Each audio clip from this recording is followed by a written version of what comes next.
Matrudevobhava.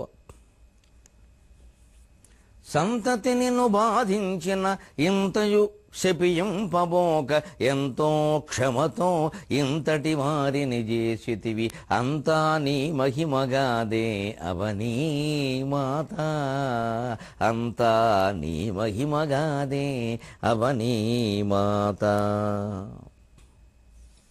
ABN Andhra Jyothi ప్రేక్షక మహాశయులందరికీ నవజీవన వేదం అనే కార్యక్రమంలో 723వ భాగానికి స్వాగతం పలుకుతున్నాం. వెలయన్ భారత గాధవరాశను మనోవిశ్లేషణారీతి వాగ్విలసన్మోహన పద్య గద్య రచనా విర్భూతమోద ప్రభా నిలయంబుల్గద తిక్కనార్యుకృతులే నిన్నైన నన్నైన సంచలితుంజేయును యుద్ధ ఘట్టములు దృశ్యస్ఫూర్తి మంత్రాంగముల్.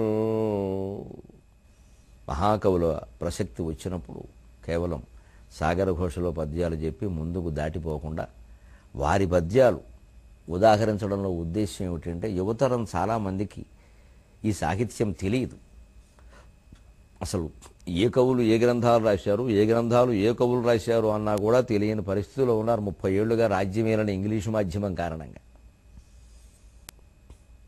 వారికి కాస్త పరిచయం కలిగించడంతో పాటు వాళ్ళ జీవితాలకు ఉపయోగపడేటువంటి పద్యాలు తిక్కన వంటి కవుల సాహిత్యంలో ఉన్నాయి. ఊరికే కవిని ప్రశంసించి నేను దాటిపోకుండా ఆ పద్యాలు వాళ్ళ వ్యక్తిత్వ వికాసానికి అంటే పర్సనాలిటీ డెవలప్మెంట్, సంభాషణ నైపుణ్యానికి అంటే కమ్యూనికేషన్ స్కిల్, నాయకత్వ లక్షణానికి అంటే లీడర్షిప్ క్వాలిటీ, నిర్వహణ సామర్థ్యానికి అంటే మేనేజింగ్ ఎబిలిటీ, వీటికి ఎక్కడ నన్నయ్య తిక్కనాది కవుల సాహిత్యం నుంచి మంచి పద్యాలు ఉపయోగిస్తాయో అవన్నీ మనం ఈ సాహిత్యం గురించి చెప్పుకునేటువంటి ఘట్టాల్లో చెబితే వారికి బాగా ఉపయోగంగా ఉంటుంది. ఎందుకంటే ఈవేళ అనేక రకాల నిరాశలు నిస్పృహలు పెరుగుతున్నాయి. అవి పోవాలి అంటే ఈ సాహిత్యం చదువుకోవాలి. ఇప్పుడు ఇదే చూడండి, ఉదాహరణకి ప్రపంచం మనం ఎలా చూస్తే అలా ఉంటుంది. ఇది తిక్కన గారి తాత్పర్యం, శంకరాచార్య తాత్పర్యం. సృష్టిలో భేదం లేదు, నీ దృష్టిలో తప్ప. ఒకరికి ఉద్యోగం పోయింది ఉదాహరణకి, ఇవాళ బడ్జెట్ ప్రాబ్లం అని అదని ఇదని రకరకాలుగా ఉద్యోగాల నుంచి తీసేస్తున్నారు. ఏమీ తప్పు లేకపోయినా సరే, అంతా పని బాగా చేసినా సరే మా సంస్థకు నువ్వు అవసరం లేదు, ఎందుకంటే మాకేవో లాభాలు ఇంకా పెరుగుతాయి. పైగా బడ్జెట్ ప్రాబ్లం కూడా వాళ్ళు చేస్తున్న మాయ ఏమిటంటే నిజానికి డబ్బులు లేక కాదు.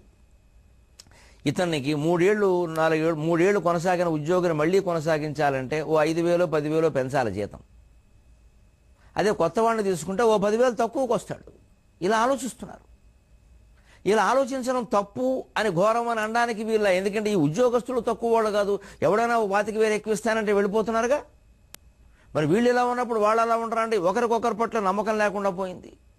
పూర్వం ఊరికే ఓ చిన్న కిరాణం కొట్లో గుమాస్తా ఉన్నా ఏదో 150 ఇచ్చినా 200 ఇచ్చినా ఆ గుమాస్తా జీవితాంతం ఆ షావుకారు దగ్గరే ఉండేవాడు. ఆ షావుకారు కూడా పాపం ఈయన పిల్లలకి పెళ్లిళ్ళు అన్ని అవసరాలు ఏమొచ్చినా ఆయన ఆదుకునేవాడు. అంత అపురూపంగా సంబంధాలు కొనసాగాయండి. అటువంటిది ఇవాళ సాఫ్ట్వేర్ ఉద్యోగాల పేరు మీద ఎంత మాయలో పడుతున్నాం. జీతాలు వస్తాయి, ఏ క్షణం పోతుందో తెలియదు, ఏమవుతుందో తెలియదు. పైగా ఒక్కోసారి ఉద్యోగులను కావాలని తీసేసి 10 మంది చేసే పని 5గురికి ఇస్తున్నారు. ఎంతంత ఒత్తిడుందో ఉద్యోగాల్లో. మరి ఇటువంటి ఒత్తిడి ఉన్న చోట ఉద్యోగమే పోయింది. ఎలా చూడాలి? దాన్ని తేలిగ్గా తీసుకుని ఆ ఉద్యోగం పోయిన కాలంలో అది ఆ 3 నెలలు కావచ్చు, 6 నెలలు కావచ్చు, మరో ఉద్యోగం ఇంత ప్రతిభావంతులైన వాడికి మరో ఉద్యోగం సంపాదించుకోవడం పెద్ద సమస్య కాదు. దాన్ని అనుకూల సమయంగా తీసుకుని భగవన్నామస్మరణ మనస్సులో మానకుండా ఆధ్యాత్మిక గ్రంథాలు, ముఖ్యంగా వివేకానందుడి యొక్క రచన ఉపన్యాసాలు చదువుకోవాలి. చాలా ప్రధానంగా ఉపయోగపడుతుంది. నిరాశలో ఉన్న మనిషిని ఎవరైనా బయటికి రావాలంటే 2 సాహిత్యాలు నాకు తెలిసి, ఒకటి శంకరాచార్య సాహిత్యం, 2 వివేకానందుడి సాహిత్యం. వెంటనే బయటపడతాడండి. ఏదో జాతకంలో ఏదో దోషం ఉంది, ఆ స్తోత్రం చేద్దాం, ఈ పూజ చేద్దాం, ఈ ప్రదక్షిణం చేద్దాం, ఇవన్నీ మళ్ళీ ఎలా దారితీస్తాయో నేను చెప్పలేను. కానీ శంకరాచార్య సాహిత్యాన్ని అర్థం చేసుకున్నా పోనీ స్థాయి కష్టం అనుకుంటే వివేకానందుడి యొక్క ఉపన్యాసాలు ఏ 2-3 చదివినా ఆ దుఃఖం పోతుంది, మంచి ధైర్యం వస్తుంది. దానికి సమయాన్ని వినియోగించుకొచ్చే ఒకవేళ ఉద్యోగం రాకపోయినా 6 నెలల్లో వస్తుంది. 6 నెలల పాటు భోజనం చేయడానికి అవసరమైన డబ్బులు లేకుండా ఎవరు ఉండరండి. సాఫ్ట్వేర్ ఉద్యోగస్తులు కానీ ఇతరులు కానీ, ఏమైనా కూలి వాళ్ళు రోడ్డు మీద ఉండేవాళ్ళు ఉంటారు. వాళ్ళు హాయిగా ధైర్యంగా ఉన్నారు. వాళ్ళు రోడ్ల పక్కన కూర్చుని పళ్ళు అమ్ముకుంటూ ఉంటారు చూడండి, బత్తాయి పళ్ళు, జామ పళ్ళు. అవి అమ్ముడైతే కానీ సాయంత్రానికి తిండి లేదంటే వాళ్ళు పరమధైర్యంగా ఉంటారండి. మనమేమిటో పెద్ద పెద్ద చదువుకుని ధైర్యాన్ని కోల్పోతున్నాం. మరి పూటకి దిక్కు లేదండి వాళ్ళకి, వాళ్ళు ధైర్యంగా ఉంటారండి. ఏదో భగవంతుడు దయమ్మాయి వేళ వెళ్ళలేదు రేపు వెళతాయిలే అనుకుని వెళుతున్నాడు. వెళ్ళిపోతూ ఓ పండు ఇంకాను ఆ తల్లి ఓ పండు ఆంజనేయ స్వామి గుళ్ళో పెట్టి ఎడుతుందండి. ఎంత నమ్మకం దేవుడి మీద, ఎంత ప్రేమ, ఎంత ఆత్మవిశ్వాసం. వాళ్ళ కాళ్ళకి దండం పెడితే మనకు బుద్ధి వస్తుందండి. అసలు జామకాయలు అమ్ముకునే అమ్మాయికి ఉండేటువంటి ఆత్మవిశ్వాసం సాఫ్ట్వేర్ ఇంజనీర్కి ఉండదా? ఎలా తయారు చేశామండి దేశాన్ని. ఒక 3 నెలలు ఉద్యోగం పోయేసరికి కంగారా, ఆత్మహత్యకు ప్రయత్నాలా, ఇంకెక్కడి నుంచి ఇంట్లో కూడా గొడవలా, ఆ మాత్రం భార్యలు భర్తలు అర్థం చేసుకోవద్దా? ఏమిటా ఉద్యోగం పోతే పోయింది, నేను సంపాదిస్తున్నాను కదా, నీకేమో సుఖంగా కూర్చో, 4 ఏళ్ళు 2 పుస్తకాలు చదువుకో, శుభ్రంగా నవజీవన వేదం విను, లేదా ప్రవచనాలు చెబుతున్నారు 3 మంది విను అని హాయిగా మంచి ధైర్యం వస్తుంది, ఉత్సాహం వస్తుంది అని చెప్పాలండి. అంతేగాని ఏమిటో 3-4 సార్లు అలాగే అవుతుంది ఏమిటో అని ఇంట్లో వాడు కూడా అలా మాట్లాడితే ఏమైపోతాడు? ఆ మొగాడైనా ఆడదైనా? ఆడవాళ్ళకి ఆ కష్టం వచ్చినా భర్త అలా ప్రోత్సాహంగా మాట్లాడాలి, ఎవరికి వచ్చినా అంతే.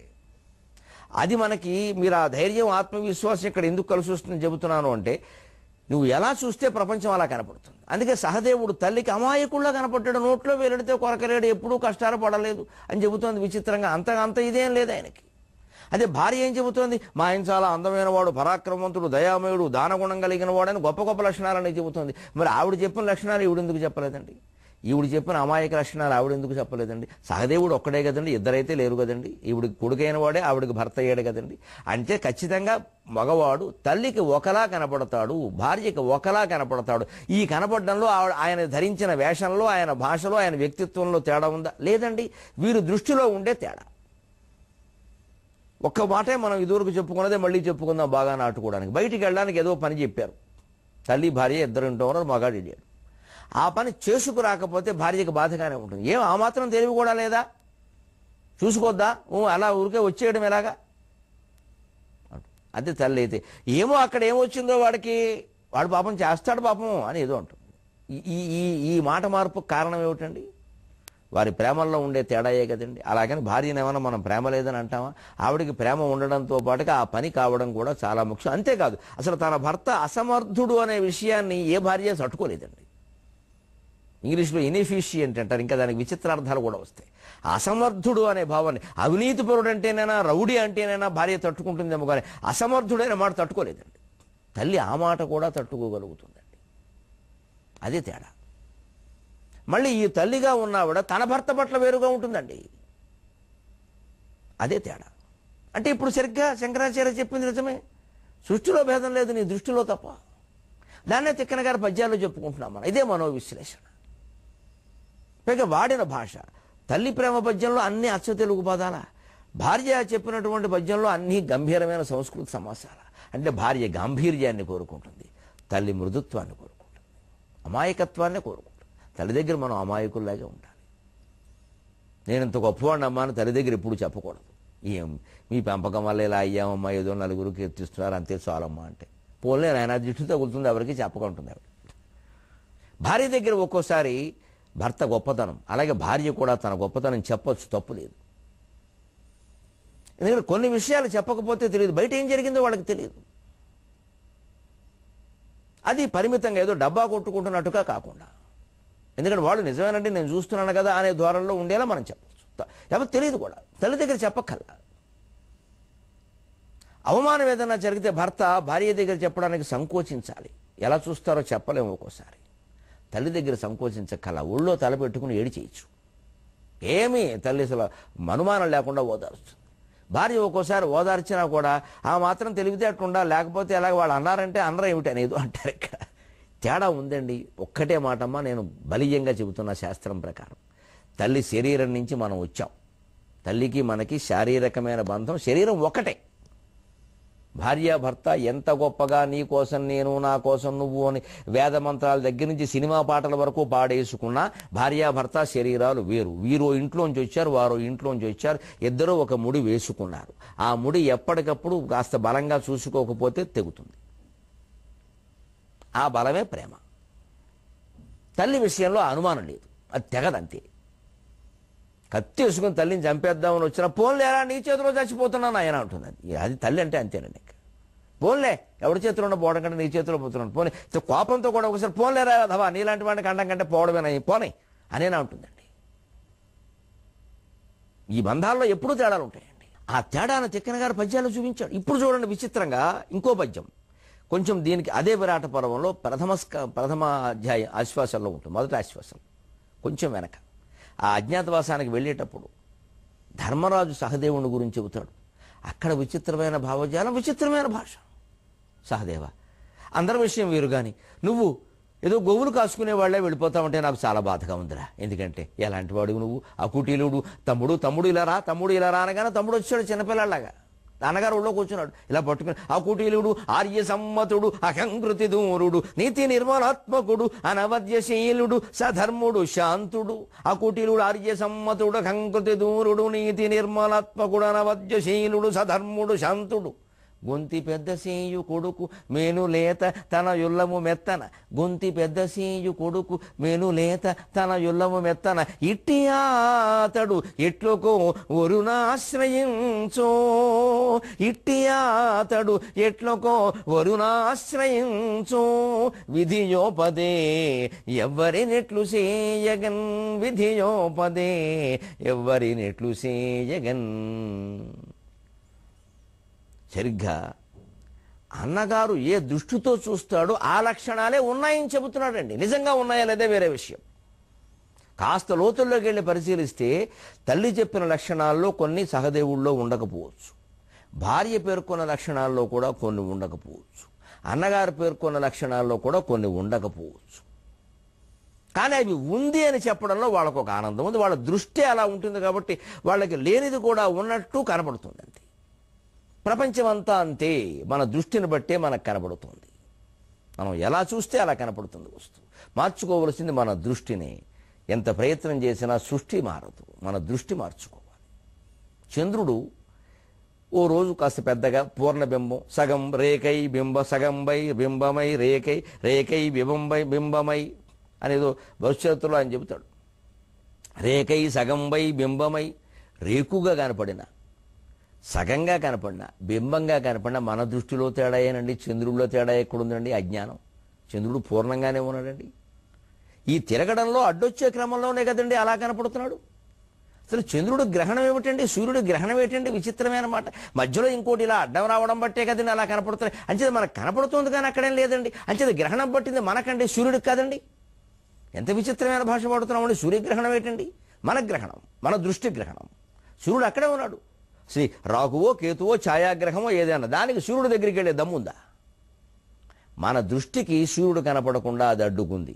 అది సంపూర్ణంగా అడ్డుకుంటే సంపూర్ణ సూర్యగ్రహణం ఉన్నాం, కొంచెం అడ్డుకుంటే స్వల్పం ఉన్నాం. ఇక్కడ కనపడుతుంది, అక్కడ కనపడతాను. ఏ సూర్యగ్రహణము ప్రపంచం అంతా కనపడదు, ఏ చంద్రగ్రహణమేనా అంతే.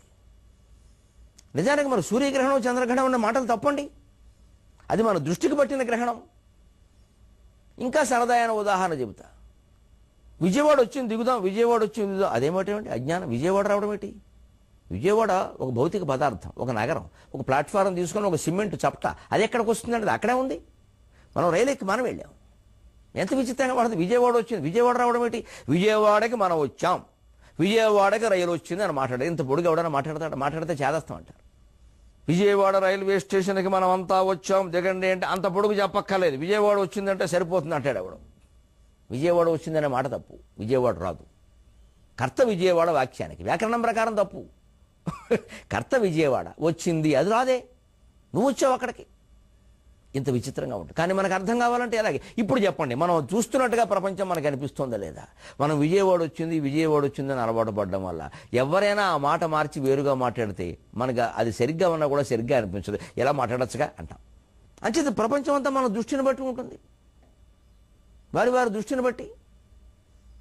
మొన్న నా పుట్టినరోజు నాడు భాద్రపద శుద్ధ పాఠ్యం నాడు మా పని మనిషి కొడుకు బాలరాజు అని వాడు వచ్చి తెలిసి వాడికి నేనే పిలిచి వాడిని ఏదో పుట్టినరోజు కదా ఎవరికో ముందు దేవుడు దండం పెట్టకుండా నాకు అలాంటిది ముఖ్యంగా భావిస్తా. వాడికి ఏదో చేతిలో 50 రూపాయలు పెట్టి ఏమైనా కొనుక్కోరా, ఇవాళ నా పుట్టినరోజు అన్న, ముందు దానం చేద్దాం తర్వాత మిగిలినవని. ఓ 50 రూపాయలు పెట్టి ఏమైనా కొనుక్కోరా. వెంటనే వాడు హ్యాపీ బర్త్డే టు యూ అన్నాడు. నేను తెలుగులో చెప్పొచ్చరా పుట్టినరోజు శుభాకాంక్షలు అన్న. మా తెలుగులో అన్న పుట్టినరోజు శుభాకాంక్షలు అని చెప్పరా అన్న. వాడు ఏమన్నా తెలుసా, నాకు ఇంగ్లీష్ రాదు తెలుగే వచ్చు అన్నాడు. ఇప్పుడు నేనేమవ్వాలి చెప్పండి? పుట్టినరోజు శుభాకాంక్షలు వాడి దృష్టిలో ఇంగ్లీషు, హ్యాపీ బర్త్డే వాడి దృష్టిలో తెలుగు. ఇదే సరిగ్గా శంకరాచార్య చెప్పిన మాట, సృష్టిలో భేదం లేదు, నీ దృష్టిలో ఉంది. నా దృష్టిలో పుట్టినరోజు శుభాకాంక్షలు Telugu, happy birthday to you English. కానీ మా బాలరాజు దృష్టిలో పుట్టినరోజు శుభాకాంక్షలు English, happy birthday to you Telugu. ఏమంటారు చెప్పండి మీరు? ఇది మనస్తత్వం. అందుకే మనం అంతా నేర్చుకోవలసింది మనస్తత్వ శాస్త్రమే. మనం అందరం పరిశీలించుకోవలసింది మనస్సునే.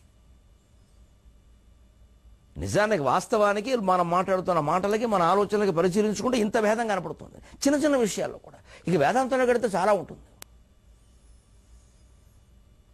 కొన్ని లక్షణాలు భర్తలో ఉన్నా లేకపోయినా భార్య చెబుతుంది పరాయి వాళ్ళకి, ఎందుకంటే అలా ఉండాలని కోరుకుంటుంది ఆవిడ.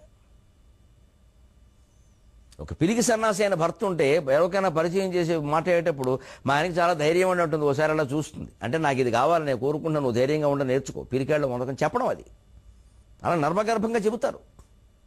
ఇదే గ్రహించుకోవాలి. ఇప్పుడు ఈయన చూడండి, అన్నగారు ఏం ఆశిస్తాడో అదంతా ఉన్నట్టు చెప్పిస్తున్నాడు. అకుటిలుడు, ఆర్యసమ్మతుడు, అహంకృతి దూరుడు, నీతి నిర్మలాత్మకుడు, అనవద్యశీలుడు, సధర్ముడు, శాంతుడు, ఇవి అన్నీ అన్నగారు ఆశించే లక్షణాలు. అకుటిలుడు ఎప్పుడు వంకర ప్రవర్తన, వంకర మాటలు, ఇది మనకంటే పెద్దవాళ్ళైన అన్నగారులు బావగారులు మెచ్చుకునే విషయాలు కావు. ముక్సూటుగా ఉండాలి, వాళ్ళకి పద్ధతిగా ఉండాలి, మాయ చేసేలా ఉండకూడదు. అందుకే అకుటిలుడు. కుటిలత్వం తెలియదు మా తమ్ముడికి.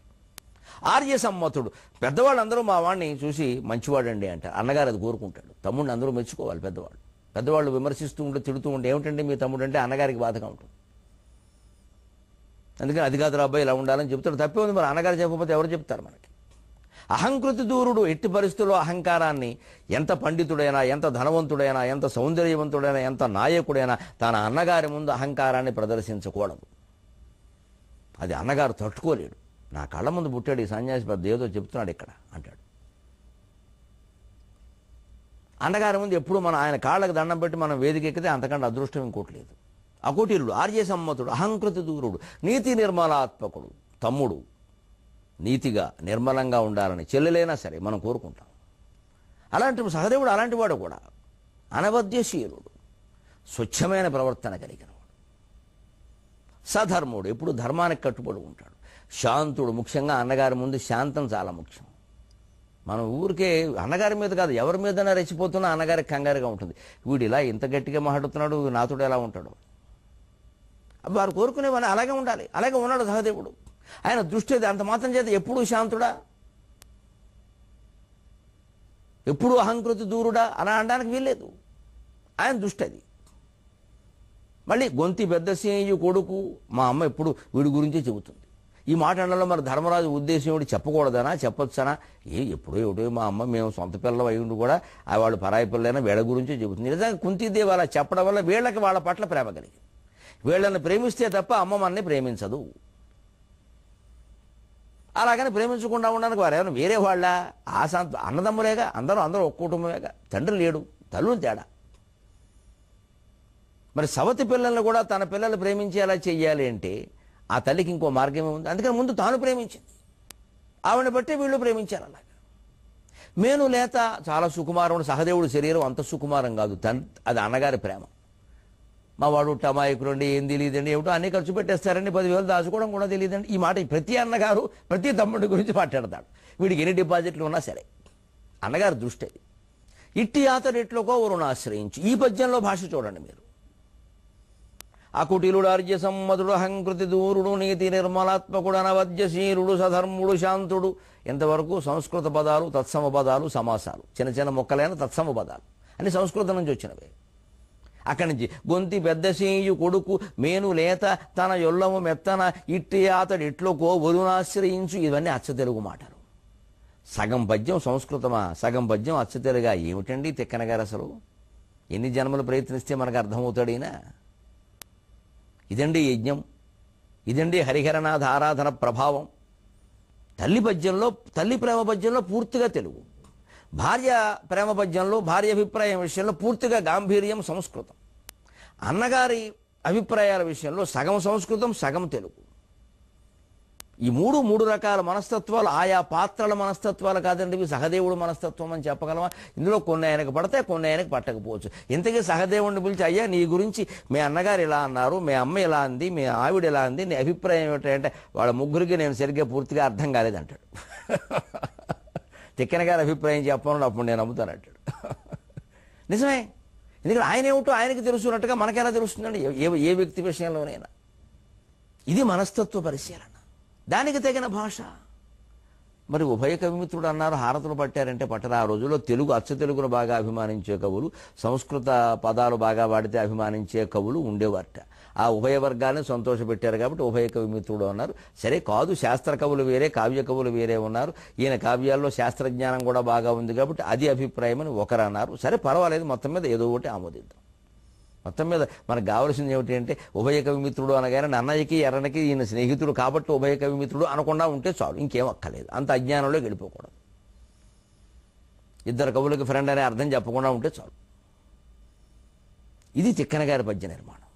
వెలయన్ భారత గాథ వ్రాసను మనోవిశ్లేషణారీతి వాగ్విలసన్మోహన పద్య గద్య రచనావిర్భూత మోద ప్రభానిలయంబుల్ గద తిక్కనార్యు కవితల్ నిన్నైన నన్నైన సంచలితుంజేయను యుద్ధఘట్టములు దృశ్య స్ఫూర్తి మంత్రాంగములు. యుద్ధఘట్టాల్లోనండి తిక్కన పాలబడ్డం, ఆ 15 పర్వాల భారతం తిక్కన పాలబడ్డం. ముఖ్యంగా యుద్ధ షట్కం, భీష్మ పర్వం, ద్రోణ పర్వం, కర్ణ పర్వం, శల్య పర్వం, సౌప్తిక పర్వం, స్త్రీ పర్వం తిక్కన గారి పాలబడ్డం జాతి చేసుకున్న అదృష్టం. ఎందుకంటే ఒక నియోగి అయినటువంటి కవి తప్ప ఆ మాటలు ఎక్కువగా రాయలేడు. ఎందుకంటే నియోగులు రాజోద్యోగులు, రాజుల దగ్గర పనిచేశారు. అందుకే నియోగుల ఇళ్ల పేర్లో ఇప్పటికీ కంచిరాజు, పెమ్మరాజు, తిమ్మరాజు లాంటి రాజుల పేర్లు ఉంటాయి. ఏ రాజుగారి దగ్గర వారు పనిచేశారో ఆ రాజు పేరును ఇంటి పేరుగా ధరించారు మహానుభావులు. మనం మెచ్చుకోవాలి ఆ కృతజ్ఞతకి. కొందరికి అసలు పేరులో కూడా రాజులు ఉంటాయి, అంత కృతజ్ఞత. రాజు ఆస్థానంలో ఉన్నారు, చూశారు, వచ్చిన మంత్రులు, సేనాపతులు, రాయబారులు అందరినీ చూశారు. ఆ తెలివితేటలతో వాళ్ళ కవిత్వం చెబితే అది గొప్ప విషయం. అందుకే విశ్వనాథ సత్యనారాయణ గారు లాంటి వైదికుడు కూడా తొలి నియోగులు సిసలైన తెలుగు కవులు అన్నాడు ఆయన. ఒప్పుకోవడానికి ఎప్పుడు అభ్యంతరాలు చెప్పకూడదండి. అందుకే ఎప్పుడు నిష్కర్షగా ఏ విషయమైనా మాట్లాడాలి అంటే ముందు ఈ శరీరం మనమనే విషయం వదిలేయాలండి. అది మానేయకుండా కుదరదండి. అసలు అది పెట్టుకుని ఏమండి మన వాళ్ళు ఎవరో లేరంటారా అని మాట్లాడకూడదండి. మనవాళ్ళు అనేది వదిలేస్తేనే మనం బాగుపడతామండి. మానవులందరూ మనవాళ్ళు అంటూ ఎవరు ఉండరు. ఈ వర్గ దృక్పథం పోతేనే మనం బాగుపడతామండి. సాహిత్యంలో అన్ని శాస్త్రాల్లో, ఇంకా రాజకీయాల్లో అయితే ఘోరంగా ఉంది పరిస్థితి. నన్నయ్య వైదిక నియోగాన్ని పెద్ద పెద్ద యుద్ధాలు జరిగే అవసరమైన భారతం చదువుకోవడానికి ఇవన్నీ మన దృష్టి మార్చుకోవలసింది అక్కడ. ఎందుకంటే మనం ఎలా చూస్తే ప్రపంచం అలాగే కనపడుతుంది. అలా ఎప్పుడు దాన్ని బట్టి అభిప్రాయాలు మార్చుకుని కోపాలు తెచ్చుకోకూడదు. వాస్తవమే. యుద్ధ పర్వాలు తిక్కన గారు కాబట్టే బాగా రాశాడు. నాకేం మొహమాటం లేదు చెప్పడానికి, అది సత్యం. ఎలా రాశాడు? అవి కూడా ఇలాగే. భయపడితే భాష వేరు, కళ్ళ కట్టినట్టే. ఉత్తరుడు భయపడ్డాడు. భీష్మద్రోణ కృపాది ధన్వినికరాభీలంబు దుర్యోధన గ్రీష్మారిచ్చ పటు ప్రతాప విసరాకీర్ణంబు శస్త్రాస్త్రజాలోష్మస్ఫార చతుర్విధోజ్వల బలాత్యుగ్రంబు ఉదగ్రధ్వజార్చిష్మత్వాకలితంబు సైన్యము ఇది ఏ జరంగ శక్తుండనే. ఉత్తరుడు ఏమిటంటే మనమే భయపడుతున్నాం పద్యం చదవడానికి. ఎందుకంటే ష్మాపరాశ భీష్మ, 2వ అక్షరం ష్మ. సంస్కృత శ్లోకం కాదు, తెలుగు పద్యం ఇది. దమ్ము. 4గింట్లోనూ ష్మ రావాల్సిందే. వచ్చింది, అర్థవంతంగా వచ్చింది, సరదాకి రాలా, ఏదో మొక్కుబడి కింద రాలా. భీష్మద్రోణ కృపాది ధన్వినికరాభీలంబు. భీష్ముడు, ద్రోణుడు, కృపాచార్యులు, కర్ణుడు మొదలైనటువంటి వాళ్లతోటి వాళ్ళ ధనుస్సుల భయంకరంగా ఉన్న అభిలంగా కనపడుతోంది. దుర్యోధన గ్రీష్మాదిత్య పటు ప్రతాప విసరాకీర్ణంబు. దుర్యోధనుడైనటువంటి ఎండకాలపు సూర్యుడు, రోహిణి కార్తెలో సూర్యుడు వెలుగొందుతూ ఉంటే అటువంటి వాడి ప్రతాపంతో సైన్యమంతా వ్యాప్తమై కనపడుతోంది. నేనలా తట్టుకుంటాను. శస్త్రాస్త్రజాలోష్మస్ఫార చతుర్విధోజ్వల బలాత్యుగ్రం. రథ, గజ, తురగ, పదాతి బలాలనే చతుర్విధ బలాల యొక్క ఆయుధాలు, కత్తులు, తోమరాలు, భిందివాలాలు, పరశువులు, ధనుస్సులు, బాణాలు, చక్రాయుధాలు, శక్తులు అన్ని తళ మెరుస్తూ నెత్తురు కళ్ళ చూడడానికి సిద్ధంగా ఉన్నాయి. వేగిపోతున్నాయి, మండిపోతున్నాయి. వాటి కాంతులు తట్టుకోవడమే నాకు కష్టంగా ఉంది. ఇది ఏ జయరంగ శక్తుండనే, ఇది ఏ జయరంగ శక్తుండనే ఒకటే విద్యార్థికి వెంటనే అర్థమయ్యే మాట. మిగిలినవన్నీ ఉపాధ్యాయుడు పాఠం చెప్పాల్సింది. మొదటి పాదంలో ష్మా కోసం భీష్మ వాడాడు, భీష్మతో మొదలుపెట్టాడు. అసలు దానికోసం అలా భీష్మాన్ని మొదలుపెట్టాడు. అక్కడి నుంచి నిర్వహణ దుర్యోధన గ్రీష్మాదిత్య, గ్రీష్మకాలంలో సూర్యుడు అన్నాడండి. ఏం అనౌచిత్యం కాదు, మొక్కుబడి కోసం పరీక్ష కాదు అది. శస్త్రాస్త్ర జాలోష్మ స్ఫార, ఊష్మం అంటే ఆవిరండి, అది కూడా గొప్ప మాట అండి. ఆయుధాలు ఆవిర్లు కక్కుతున్నాయి.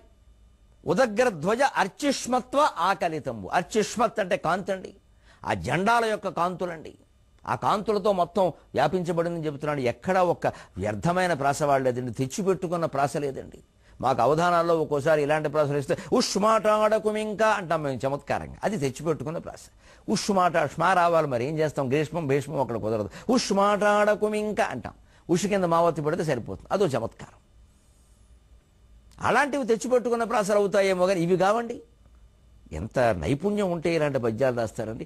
సరిగ్గా ఉత్తరుడు భయపడుతున్న ఆ పద్యం చదివితే మనకు కూడా భయం వేస్తుంది. అదే మనిషి నిన్నైన నన్నైన సంచలితుంజేయును యుద్ధ ఘట్టములు అని సాగర ఘోష కవి ఇక్కడ ఎందుకు అంటున్నాడు అంటే, అదే మనిషి, అదే తిక్కన గారు అదే సైన్యాన్ని అర్జునుడు చూసినప్పుడు వర్ణించాడండి. అప్పుడు వాడిని భజించుకోండి. సరిగ్గా సృష్టిలో భేదం లేదు నీ దృష్టిలో తప్ప.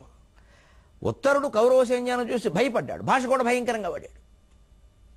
అర్జునుడి కౌరవ సైన్యం అంత భయంకరంగా కనపడలా. ఎందుకని? ద్రౌపది స్వయంవరప్పుడు ఎదుర్కొన్నాడు, ఘోషయాత్రప్పుడు ఎదుర్కొన్నాడు, చూశాడు ఎలా ఉందో. ఇప్పుడు ఉత్తర గోగ్రహణం ఎదుర్కోబోతున్నాడు. 2-3 సార్లు ఈయనకు అనుభవాలు ఉన్నాయి. అయినా అర్జునుడికి ఉండే సహజమైన ధైర్యం వేరు. అందుకని అర్జునుడికి ఆ సైన్యం ఎలా కనపడింది అన్నప్పుడు తిక్కన గారు ఆలోచన వేరండి. మన కళ్ళ కట్టేస్తుంది. అలాగా నిన్నైనా నన్నైనా సంచలితం చేయను. ఈ ఆశ్చర్యకరమైనటువంటి సమన్వయ పద్యాన్ని మనం 23.5 గంటలు ఆగి తెలుసుకుందాం. తిక్కన గారి యొక్క మనోవిశ్లేషణాత్మకమైన కవిత్వాన్ని ఆస్వాదిస్తున్నటువంటి ప్రక్రియలో భాగంగా. అంతవరకు అంతటి మహాకవికి నివాళిగానైనా మనం తెలుగును ఆదరిద్దామండి.